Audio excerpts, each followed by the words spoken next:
Hey there, mommy loves Capricorn. Thank you so much for always staying here with me in this channel, babe. So before we start your reading, let me just make bati muna everyone. Hi and hello sa ating mga bagong subscribers. My name is Yan. You can also bring your other loved ones here, mga babes. They're also welcome. And yun nga, no? Sa ating mga returning viewers, thank you sa inyong walang sawa talaga na pagtambay here sa aking channel. At kung hindi niyo pa po nalalaman, may pa po tayong isa pang channel link niyan ay nandiyan sa ating description box, no, kung saan nag-upload din ako dyan ng mga collective readings araw-araw din po iyan, no? Kahit anong zodiac sa inyo, welcome kayo dyan. And please, reminders muna tayo na hindi ito for everybody, no? Wala rin po tayong gender, so babae, lalaki, LGBT, lahat welcome. Pwede rin po magkapalit-palit yung mga roles, that's possible because it is general reading and at the end of the day, may free will kayo, like it's up to you kung gusto nyo i-claim at gawing guidance yung mga messages or not. Okay, kung may cross-watchers dito, si Capricorn, welcome ka din. At kung may Capricorn placement sa kanilang birth/natal chart, welcome din kayo. So let's go ahead and check these messages right here for you, Capricorn. So Archangel Michael, thank you so much together with the angel guides. Can we get messages right here for Capricorn, please? What this Capricorn needs to know? Can you please show me? Capricorn. What this Capricorn needs to know? Messages for Capricorn, please.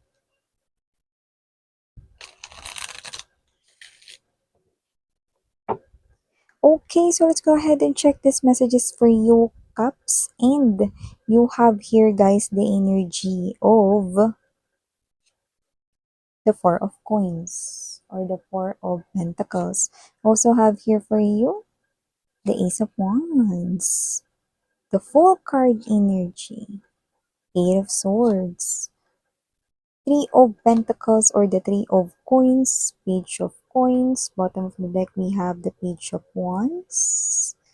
Oh, Empress energy in the Hierophant. Looks like meron ka ditong ikikwento with your friends. Someone na nakakuha ng atensyon mo at magugulat ang iyong mga kaibigan dito dahil hindi ka naman pala kwento at hindi ka pa as in talagang mabilis na kiligin or hindi mabilis na makuha ang iyo ritong loob, no? So, meron ditong nakakuha ng iyong atensyon. Could be younger than you, okay, sa age, but doesn't have to be. Pwede rin may age difference, pero hindi naman ganun kalaki yung agwat.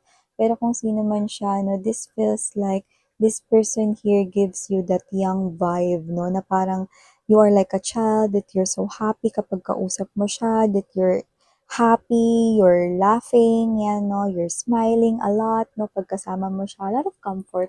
Pagkausap mo siya, parang yung mga problema mo, no, ang bilis lang nawawala, no? Napapawi rin yung pagod mo, no? So, I think this is someone here brand new, but with the energy of Hierophant energy, nakikita ko na nag-i-invest ka ng oras sa kanya kasi gusto mo na siya, no? At nakikita ko rito na nakikita mo rin siya na date to marry, meaning to say, no, siya yung klase ng energy na nakikitaan mo rito ng potential na may husband material or wife material na tinataglay personality, behavior, and characteristics, no? So, nakikita ko rito that your friends are also excited here in this new venture here sa inyong love life. So, definitely, they're wishing you luck dito and nakikita nila na alam mo kung paano ito, mga babes, no? Na i-manage, no? Dahil kilalang-kilala ka na nila, no? Pero ngayon lang nila nakita na mas nag-blooming kayo, mas lalo kayo rito, no? Na parang naging happy, babae, lalaki, LGBT. So, I'm seeing na, uy, saan galing yun? Bakit parang ngayon ka lang nagkwento about your love life, no? And who is this guy? Patingin-patingin kami, yan, no?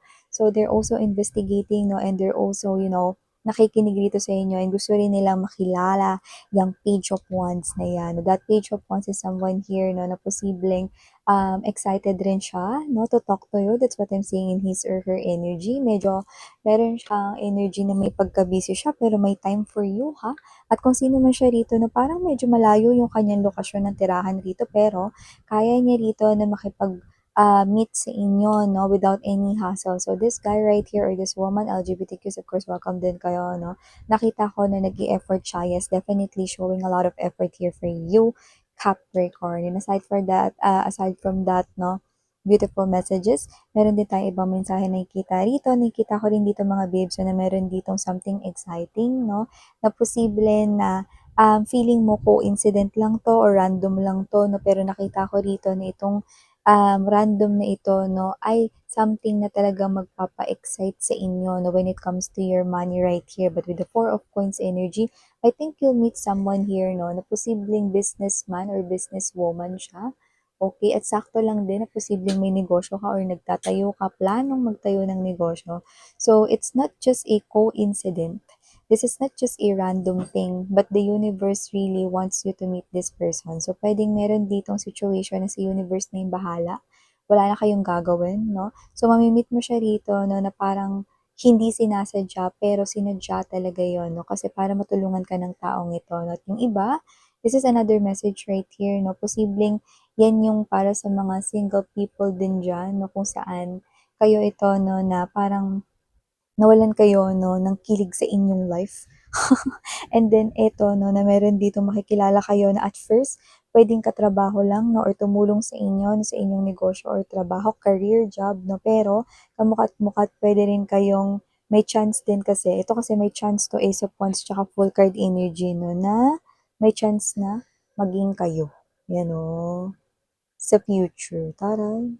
So, maliban diyan nakakita rin tayo dito ng energy, Capricorn, 'no? Maliban sa usaping love life, nakita rin ako dito na mukhang may maa-achieve ang iyong anak, 'no? Bukod sa posibleng graduating yung iba sa kanila ngayon, possible na yung iba hindi graduating pero mukhang meron ditong magaganda yung mga grades or, ano 'to, may mare-receive silang certificates, mga gano'n, 'no? Or baka isa sila sa mga honors, 'no? Sa kanilang mga schools 'no. Meron sila ditong maa-achieve 'no, na parang kayo 'to na very proud kasi yung iba parang busy kayo, hindi niyo sila natututukan 'no. Alam niyo matiyaga yung anak niyo 'no, puwedeng siya yung gumagawa mag-isa ng assignment niya 'no or talagang gumagawa siya ng paraan 'no para matapos niya lahat ng mga gawain niya sa schools 'no. Para yun sa mga may mga anak na diyan 'no. So nakikita ko rito talagang magiging proud parents kayo rito at nakikita ko rito 'no na hindi alintana or hindi kayo dito magdadalawang isip 'no, na ibigay yung hiling ng inyo ritong anak, mapalaruan man 'yan or ano man 'yan 'no, ibibigay niyo 'yan ng pampasyal or kain kayo sa labas, ganyan 'no. Nakikita ko rito na you are so happy 'no, na ma-provide 'yan rito 'no. Yung iba may pagka-busy rito, so puwedeng kayo ay, may iba ring mga gawain at hindi niyo talaga siya as in natututukan talaga ng bonggisyos 'no. Pero tingnan mo naman 'yan 'no, yung anak mo ay maparaan rito 'no, kaya nakikita ko rito yung achievement niya ay susuklian at ire-reward mo, Capricorn 'no. So yun ay para sa may mga Junakis na diyan 'no. At ibang mensahe naman tayo rito, nakita ko ng energy rito na, uy, meron ditong energy na magpapapansin sa inyo with the Eight of Swords energy, Three of Coins right here 'no. Kung sino man siya, possible na medyo may pagka-weird siya 'no, sa datingan niya rito kasi yung galawan niya ba't parang palihim, parang, gusto niya mapalapit sa'yo pero ba't parang siya lang yung nakakaalam 'no. So, parang ayaw niya 'tong ipaalam sa ibang tao 'no, parang there's something here gloomy and dark which is I don't like. Kasi parang siya yung klase ng energy 'no, na parang gusto niya rito na makipag-close sa'yo ng walang nakakaalam. May energy siya rito na posible rin siya ritong mawala rin ng walang nakakaalam. Ibig sabihin mawala na lang siya sa koneksyon ninyo ng wala ring nakakaalam. So, ibig sabihin parang may pagka-ano siya 'no, may pagka-fox, may pagkamaduga siya rito 'no. So, hindi ko talaga alam kung ano yung hidden agenda or motive niya 'no, pero lumalabas siya rito na posibleng siya ay ka-connect mo sa pera, baka siya ay clients, customers, or baka siya ay katrabaho ninyo na parang gusto niya makipag-close sa'yo, pero that walang makaalam. Para 'pag kunwari gumawa siya rito ng hindi maganda, wala rin masyadong nakakaalam kundi ikaw lang 'no. So, parang medyo may pagka hidden agenda 'no. So, mag-ingat kayo mga babes, lalo na kung may mga weird siya rito na parang, iniimbita niya kayo tapos 'pag sinabi mo, "Ay sama natin sila ano," sasabihin niya, "Hindi." Tas ang dami niyang excuses na gano'n 'no or siya ito na posibleng dumadalaw 'no, kung kailan pagabi na, may mga ganyan 'no. May iba siyang mga weird dito na parang mga, feeling mo ina-avoid niya yung something na may makaalam nito, ganyan, blah, blah, blah. Basta there's something here na parang hindi ko gusto, something dark 'no about this person right here 'no. So, mag-ingat kayo mga babes 'no. Huwag kayong mag-alala, hindi ko naman nakikita mga babes na siya ay, what's this, serial killer or whatever 'no. Walang gano'n, Pero, feeling ko lang talaga mananakbo ito ng feelings 'no or puwede ring pera Yan, may ganyang klase ng energy. Okay? So, maliban dyan, Capricorn, nakita rin po tayo dito ng energy mga babes, no? Na posibleng kayo to na magkaroon kayo ng bagong learning, bagong knowledge dito, like madidiscover nyo lang yon. At nakikita ko rito na posible na kayo ay magka-interest dito to the point na baka maparami, tapos mapaparami pa lalo, no, ang inyo ritong gagawin related doon or bibilhin. Parang example yan ganito, di ba nang nauso yung mga labubo, lumabas na rin dyan yung iba't mga keychain, no? Ang cute ng mga keychain na Sunny Angel at lahat na, no? Hasi Pupo, di ba? Nakyutan ka lang sa isa, magtutuloy-tuloy na yan na bumili ka na. So, nakikita ko rito na something sunod-sunod na yun. Example lang yun, hindi lang yun yung mga keychain, in example ko lang. So, posibleng kayo to na, uy, wala, masarap pala to, mahilig, nakatikim ka ng isang wine and then gusto mo ulit mag-try ng another one hanggang sa gusto mo na mangulik pa.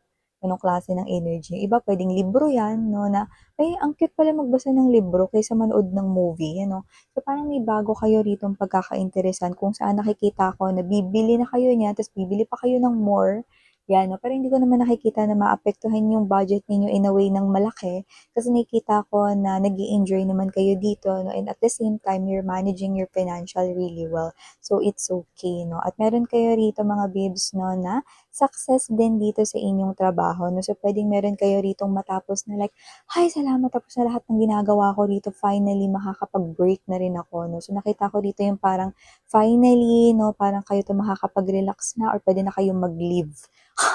Or umuwi ng maaga-aga, no. So, pwede nag-o-OT rin kayo na madalas. So, nakikita ko na tapos na rito ng inyong agony at nakikita ko rito na talagang satisfied kayo sa nagawa niyong work, no. So, pwedeng yan ay task ninyo na kailangang i-complete. So, yata yung mga mensahe here for you, Capricorn. Again, I'm Yuriana Uni, Sarang Hale, Love and Light, and I know.